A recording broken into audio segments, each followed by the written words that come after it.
10 বছরের শিক্ষা জীবনে চোয়াল ও বাহুতে কলম ধরে পরীক্ষার খাতায় লিখে শ্রেণীতে প্রথম হওয়া যশোরের মণিপুরি পাড়ার বিশেষ চাহিদা সম্পন্ন লিতুন জিরা 2025 সালের এইচএসসি পরীক্ষায় অংশ নিয়েছে।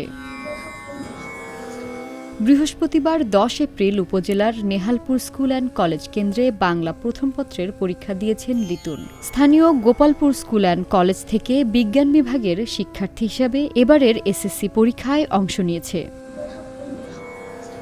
লিতুন বলেন, বাংলা প্রথম পত্র পরীক্ষা খুব ভালো হয়েছে। আমি পরিবারের বোঝা হয়ে থাকতে চাই না। লেখাপড়া শিখে ডাক্তার হয়ে দেশের সেবায় অংশ নিতে চাই। আসসালামু আলাইকুম, আমি লিতুন জেরা। আজকে আমার প্রথম সেন্টার পরীক্ষা। তো প্রথম পরীক্ষা আলহামদুলিল্লাহ সবার দোয়ায় ভালো হয়েছে।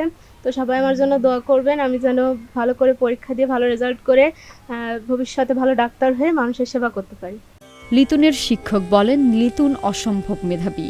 এবার এসএসসিতে সে জিপিএ 5 পাবে বলে আমি আশা করি। সে প্রাইমারিতে স্কলারশিপ পেয়েছিল ক্লাস 5-এ, ক্লাস 8-এও স্কলারশিপ পেয়েছে।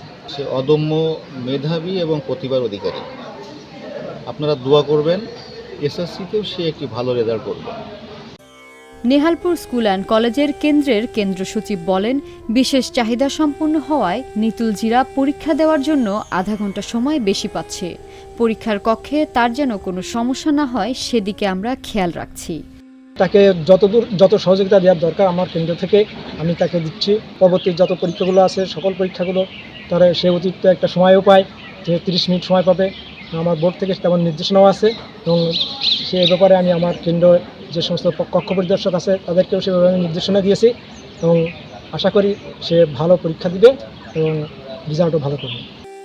উপজেলা নির্বাহী কর্মকর্তা বলেন, হাত পা বিহীন জন্ম নেওয়া লিতুন জিরা বিশেষ চাহিদা সম্পন্ন শিশুদের জন্য অনুপ্রেরণা। আমি তার সাফল্য কামনা করি। আমরা যখন এসএসসি পরীক্ষা প্রস্তুতিমূলক সভা করি তখন ওকে আমরা প্রস্তাব দিয়েছিলাম যে ওর কোনো সহায়তাকারী লাগবে কিনা। তখন লিতুন জিরা যেটা বলেছে যে তাই সে সহায়তাকারী ছাড়াই নিজে পরীক্ষা দিতে পারবে। সে অবশ্যই আমাদের সব ছাত্রছাত্রীদের জন্য একটা অনুপ্রেরণার জায়গা। তার জন্য আমাদের সবার অনেক শুভকামনা থাকলো। আমরা আশা করছি তিনি পড়াশোনা করে অনেক ভালো একটা অবস্থানে যাবেন এবং তার উচ্চশিক্ষার জন্য যদি কোনো সহায়তা লাগে উপজেলা প্রশাসনের পক্ষ থেকে তাকে আমরা সবসময় সেই সহযোগিতাটা করে দিব।